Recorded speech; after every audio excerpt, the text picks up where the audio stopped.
warahmatullahi wabarakatuh. Sebelumnya, terima kasih ya karena sudah mengklik video ini.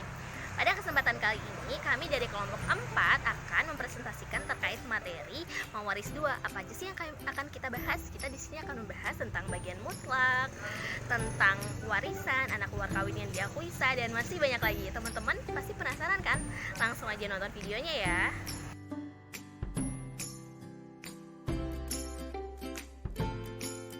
Legitimi porsi atau bagian mutlak.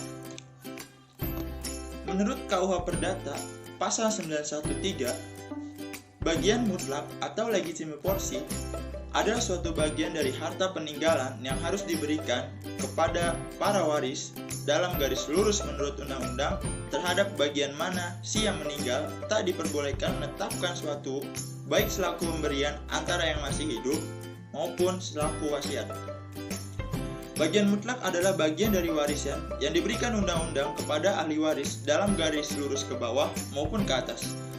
Bagian mutlak ini tidak boleh ditetapkan atau dicabut dengan cara apapun oleh si pewaris, baik melalui cara hibah yang diberikan semasa pewaris hidup maupun dengan surat wasiat melalui hibah wasiat.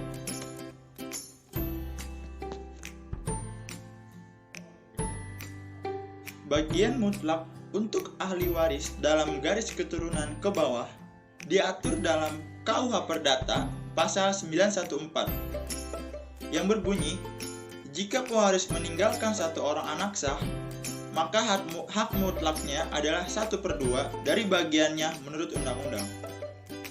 Jika meninggalkan 2 orang anak sah, maka hak mutlaknya adalah 2/3 dari bagian menurut undang-undang dari kedua anak sah tersebut.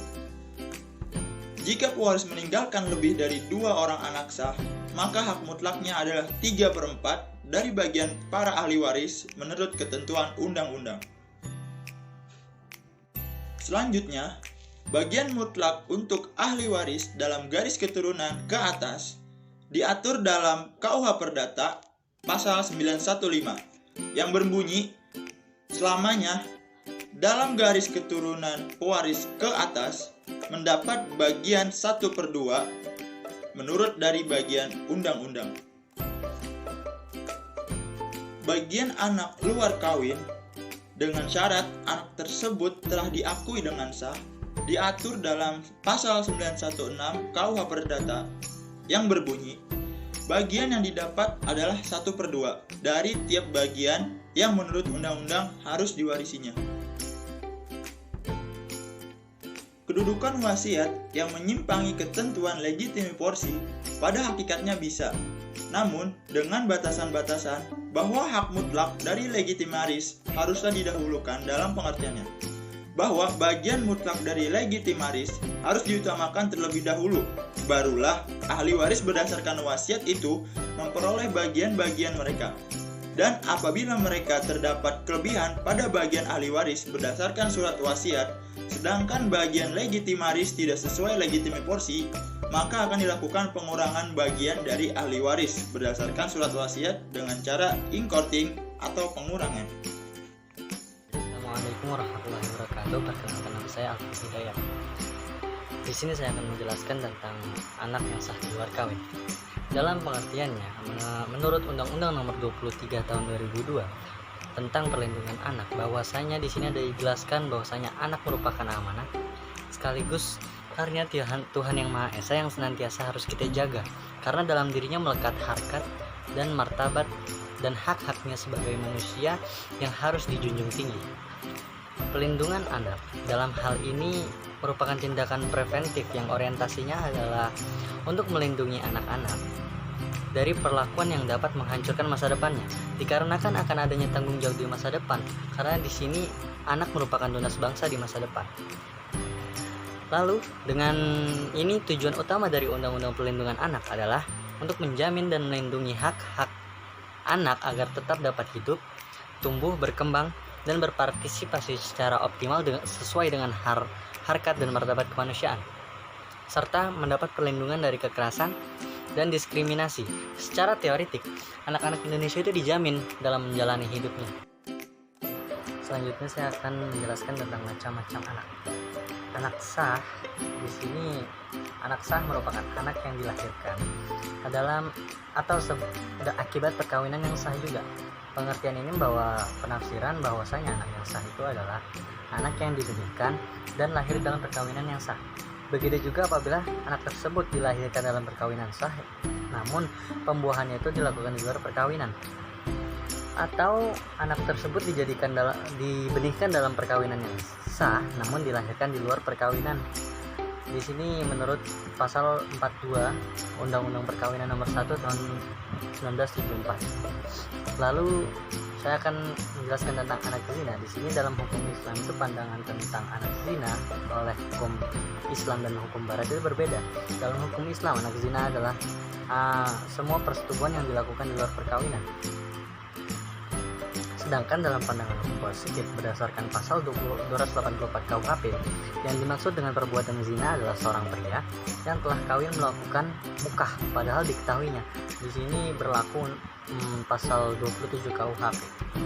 Lalu anak sumbang atau sering disebut anak hasil dari penodaan darah, yaitu anak yang lahir dari hubungan antara seorang laki-laki dan seorang perempuan, di mana di antara keduanya dilarang untuk melangsungkan perkawinan baik karena terikat hubungan darah, hubungan semenada dengan hubungan sepersusuan.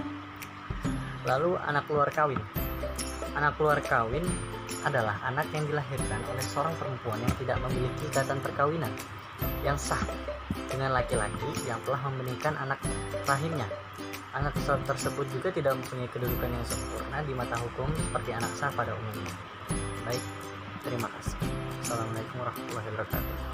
Baik, saya Nur Rasyidah di sini akan melanjutkan dari pemateri sebelumnya, yaitu tentang anak luar kawin yang diakui sah. Baik, selanjutnya adalah anak luar kawin yang diakui sah. Nah, tadi sudah disinggung juga mengenai pengertian anak, macam-macam anak, dan salah satu di antara macam-macam anak itu ada yang namanya anak luar kawin. Nah, anak luar kawin ini dapat dibedakan menjadi dua, yaitu dalam arti sempit dan dalam arti luas. Apa saja itu? Yang pertama adalah dalam arti luas. Dalam arti luas itu meliputi anak zina, anak sumbang, dan anak luar kawin lainnya. Anak luar kawin lainnya adalah anak yang lahir dari luar perkawinan yang sah, selain dari anak zina dan anak sumbang. Nah, kemudian yang kedua yaitu dalam arti sempit. Nah, dalam arti sempit ini tidak termasuk anak zina dan anak sumbang. Nah, anak luar kawin dalam arti sempit inilah yang dikatakan sebagai anak luar kawin yang sah dan juga dapat diakui. Sedangkan meskipun dalam ajaran Islam anak luar kawin itu berbeda sebutannya dengan anak zina. Kalau misalnya dalam Islam, segala bentuk anak yang lahir dari luar pernikahan suami istri yang sah maka dia dikatakan sebagai anak zina. Sementara dalam hukum perdata, karena adopsi dari hukum Romawi dan hukum Belanda, maka adanya pembedaan dari kedua istilah tersebut, sehingga anak luar kawin ini masih bisa mendapatkan hak waris, apabila adanya pengakuan dari kedua orang tuanya, meskipun bagiannya tidak sama tentunya dengan anak yang lahir dari perkawinan yang sah. Oke, selanjutnya adalah hak waris anak luar kawin yang diakui sah. Karena anak luar kawin yang diakui sah itu mendapatkan hak waris, maka ya di dalam KUH Perdata pun dijelaskan mengenai bagian-bagian yang akan didapatkan mereka. Lalu pertanyaannya, apakah anak luar kawin yang sah mendapatkan harta dari ayahnya, dari garis ayahnya?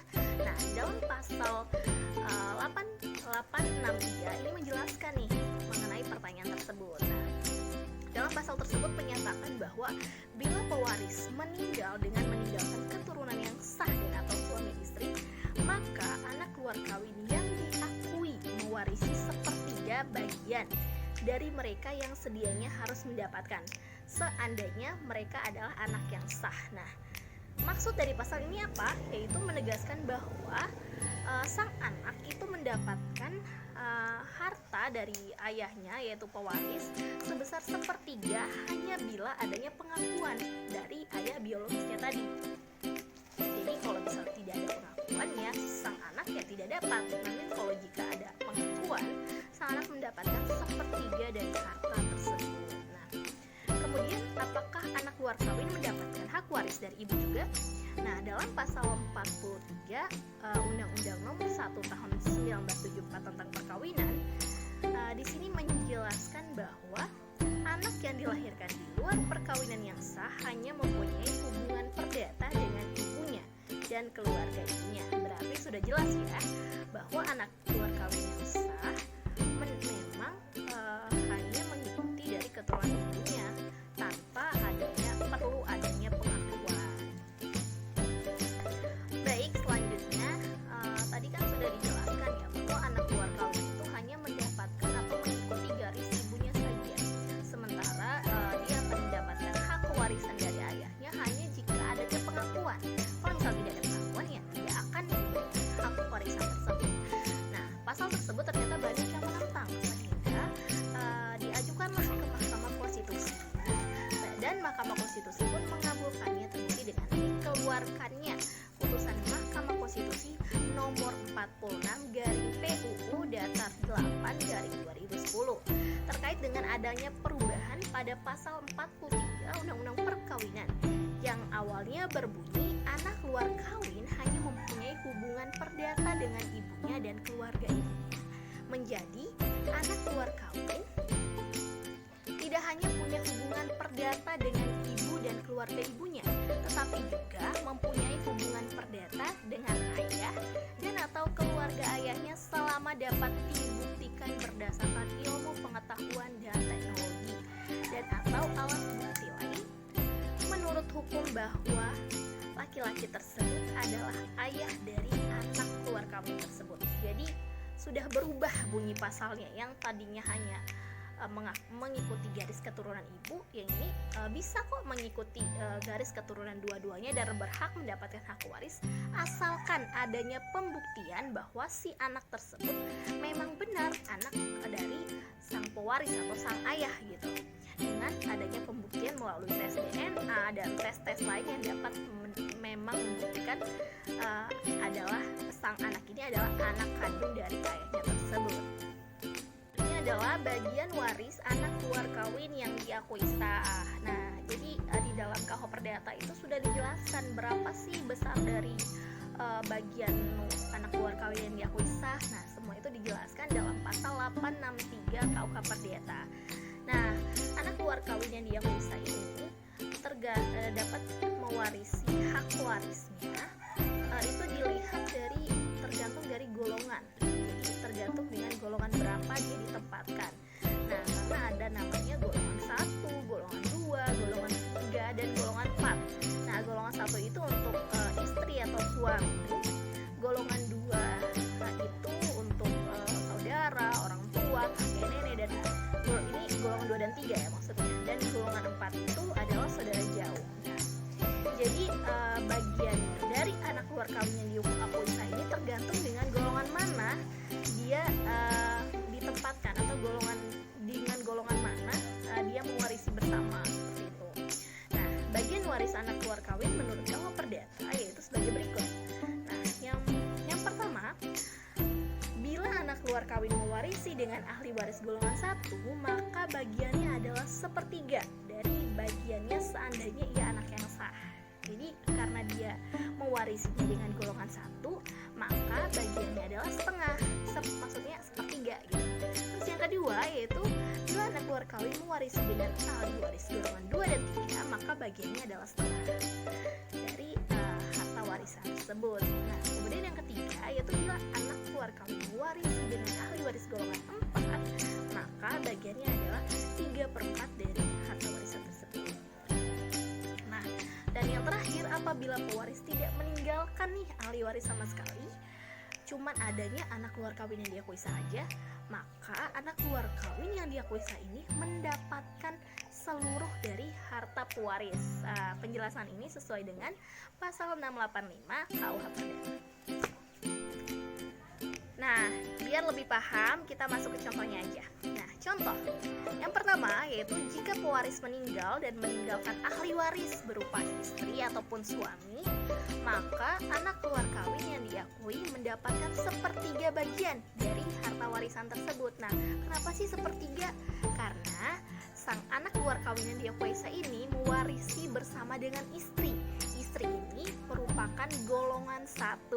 Nah, kalau misalnya mewarisi dengan golongan satu, tadi sudah dikatakan harta yang akan didapatkan oleh anak luar kawin adalah sepertiga dari harta warisan tersebut. Nah, kemudian contoh yang kedua. Nah, jika pewaris meninggal tidak meninggalkan istri, tidak meninggal ataupun suami, melainkan hanya keluarga saudara saja. Nah, keluarga saudara dalam garis ke atas atau saudara laki-laki dan perempuan. Nah, berapa harta yang akan didapatkan oleh anak luar kawin yang sah? Tentu saja dia mendapatkan setengah dari harta warisan tersebut.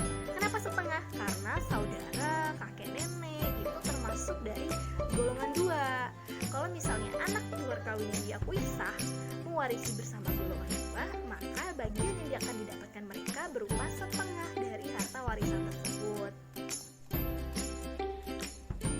Orang yang tidak berhak menerima warisan.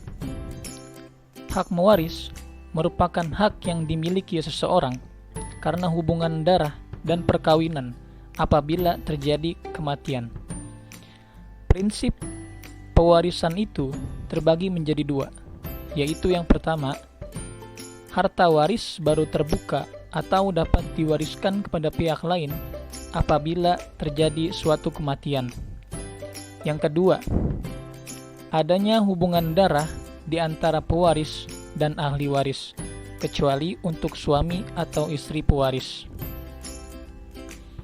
Menurut pasal 838 KUH Perdata, disebutkan sebagai berikut: yang dianggap tak patut menjadi waris dan karenanya dikecualikan dari pewarisan ialah: yang pertama, mereka yang telah dihukum karena dipersalahkan telah membunuh atau mencoba membunuh pewaris. Yang kedua, mereka yang dengan putusan hakim pernah dipersalahkan karena secara fitnah telah mengajukan pengaduan bahwa pewaris telah melakukan kejahatan yang diancam dengan hukuman penjara 5 tahun atau hukuman yang lebih berat.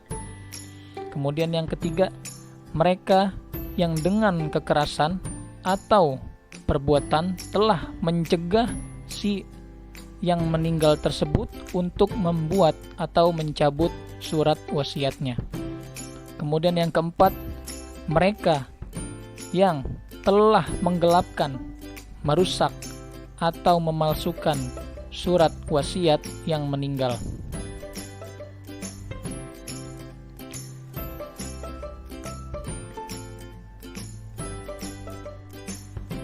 Hapusnya hak pewaris oleh karena telah dihukum karena dipersalahkan telah membunuh atau mencoba membunuh pewaris mengandung arti bahwa pewaris menjadi korban tindak pidana pembunuhan atau tindak pidana percobaan pembunuhan pewaris.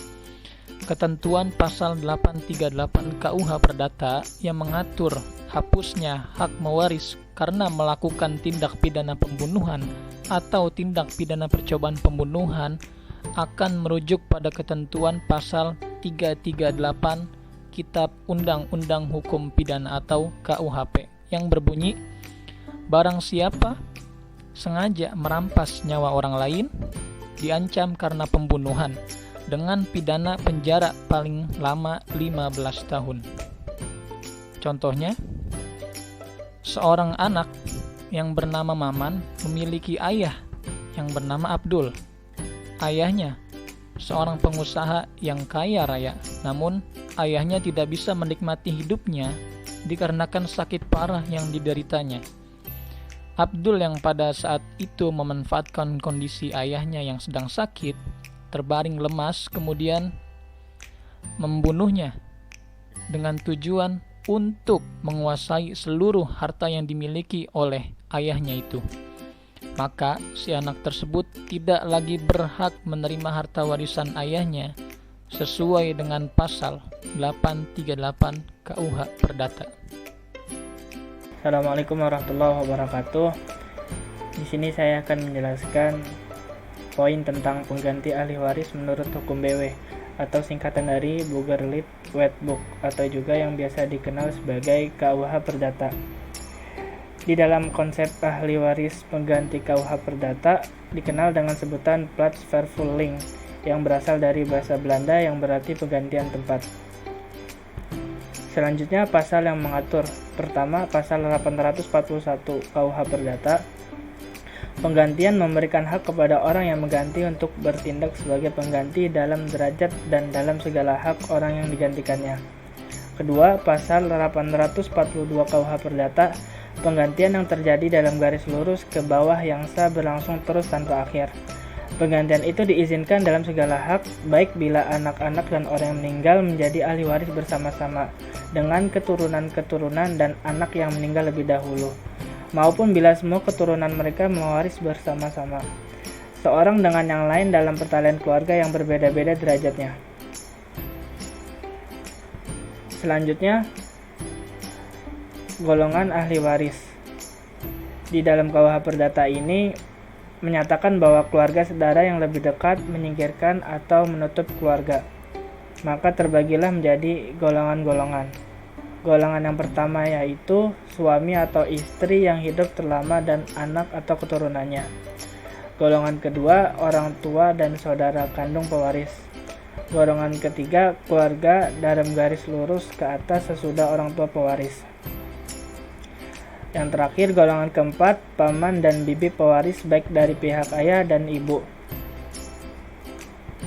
Sampai derajat ke-6 dihitung dari pewaris, dan saudara dari kakek dan nenek beserta keturunannya sampai derajat ke-6 dihitung dari pewaris. Selanjutnya ada contoh kasus.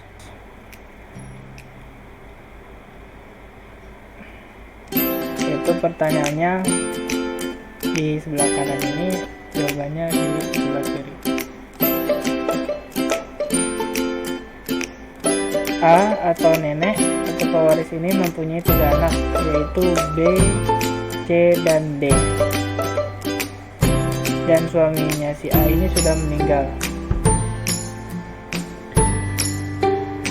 Lalu B ini memiliki istri yaitu E. Dan B sama A ini memiliki anak yaitu F dan G. Pertanyaannya, apabila B sudah meninggal duluan, kemudian A meninggal dan meninggalkan warisan, bagaimana cara pembagian warisan yang benar menurut hukum perdata? Apakah E mendapatkan bagian B yang sudah meninggal?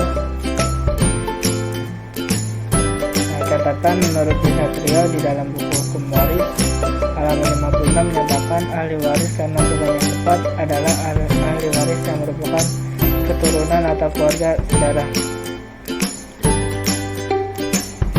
Masuk ke jawabannya.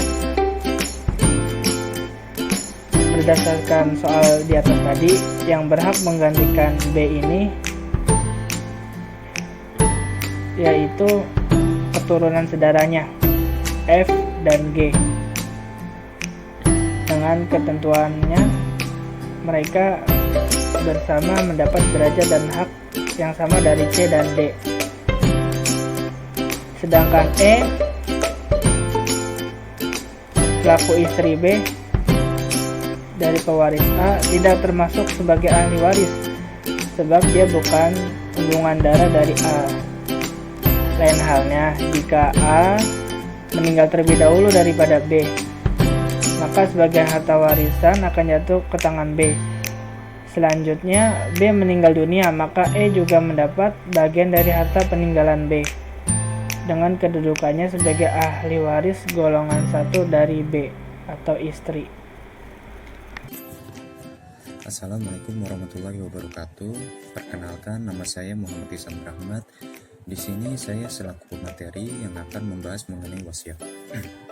Adapun pengertian wasiat dalam KUH Perdata yaitu suatu akta yang memuat pernyataan seseorang tentang apa yang dikehendakinya akan terjadi setelah ia meninggal dunia, dan sewaktu-waktu oleh pewasiat tersebut dapat dicabut kembali surat wasiat tersebut.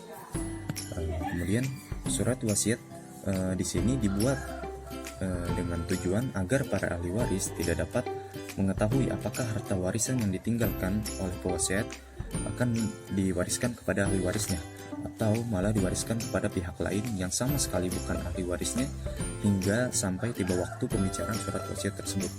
Jadi di sini bisa dikatakan bahwasannya surat wasiat ini dibuat oleh pewasiat sebelum ia meninggal dunia, dan adapun surat wasiat di sini dibuat secara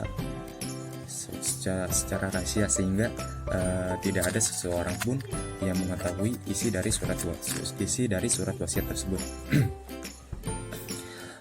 Kemudian menurut KUHP Perdata ada 2 cara untuk mendapatkan warisan, yaitu yang pertama sebagai ahli waris menurut ketentuan undang-undang. Jadi ketentuan undang-undang di sini dimuat dalam pasal 832 KUHP Perdata menyatakan menurut undang-undang yang berhak menjadi ahli waris ialah keluarga yang sedara baik yang sah menurut undang-undang maupun yang di luar perkawinan dan suami atau istri yang hidup terlama menurut peraturan berikut ini. Bila keluarga sedara dan suami atau istri yang hidup terlama tidak ada atau sudah meninggal, maka semua harta peninggalan menjadi milik negara apabila sudah tidak ada saudara ataupun ahli waris yang masih hidup. Kemudian yang wajib melunasi utang-utang daripada pewasiat tersebut yaitu negara apabila tidak ada saudara terdekat atau saudara-saudara yang lainnya. hingga sejauh harga harta peninggalan mencukupi untuk itu. Mencukupi di sini ialah mencukupi apabila pewasiat tersebut memiliki utang-utang yang belum dibayarnya. Kemudian yang kedua yaitu karena ditunjuk dalam surat wasiat atau testamen. Jadi sewaktu-waktu apabila dalam surat wasiat tersebut si pewasiat menulis atau menyatakan sebuah pernyataan hingga seseorang dikatakan mendapat ahli waris dalam surat wasiat tersebut, maka harta peninggalan dari wasiat akan diturunkan kepada seseorang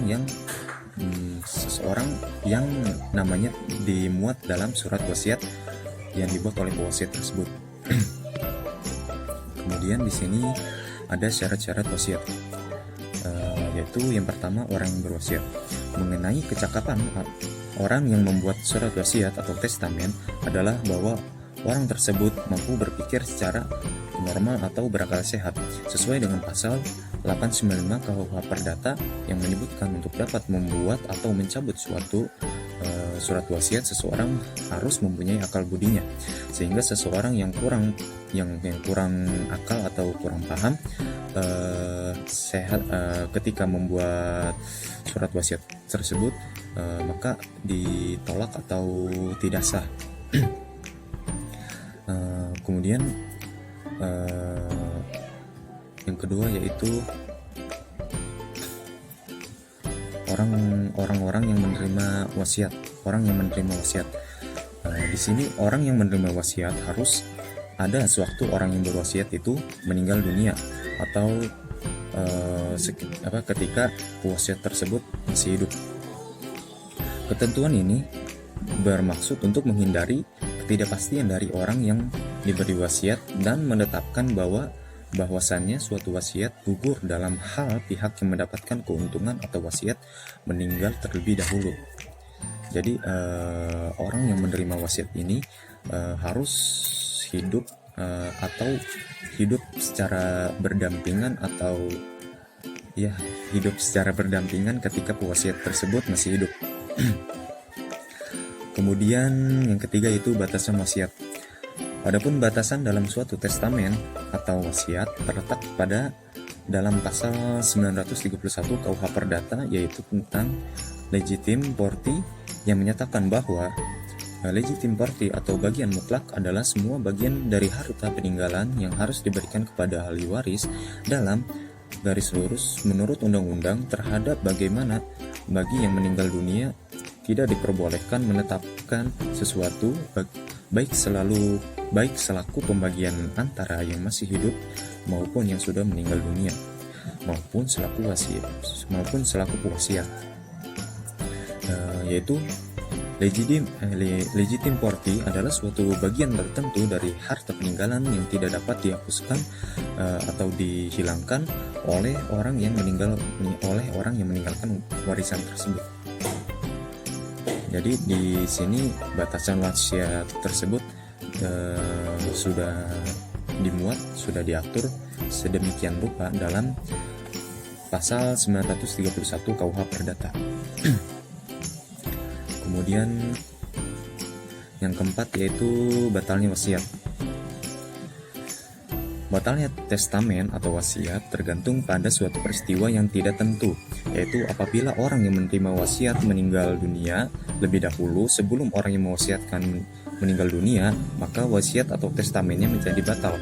Hal ini tertuang pada pasal 997 KUH Perdata yang menyebutkan bahwa tiap-tiap ketetapan dengan wasiat sekedar diambil dengan syarat yang bergantung pada suatu peristiwa yang tak tentu akan terjadi, dan yang demikian pun sifatnya sehingga yang mewariskan harus dianggap menggantungkan pelaksanaan ketetapan yang demikian pun gugurlah. Apabila yang diangkat menjadi waris atau yang harus menerima hibah atau harta waris dunia itu meninggal dunia sebelum syarat tersebut terpenuhi. Jadi batalnya wasiat di sini ialah ketika seseorang yang menerima wasiat tersebut sudah meninggal dunia sebelum pewasiat tersebut meninggal dunia, maka wasiat tersebut menjadi batal. Cukup sekian pemaparan materi dari saya selaku pemateri mengenai wasiat. Kurang lebihnya mohon maaf. Billahi taufiq wal hidayah. Wassalamualaikum warahmatullahi wabarakatuh.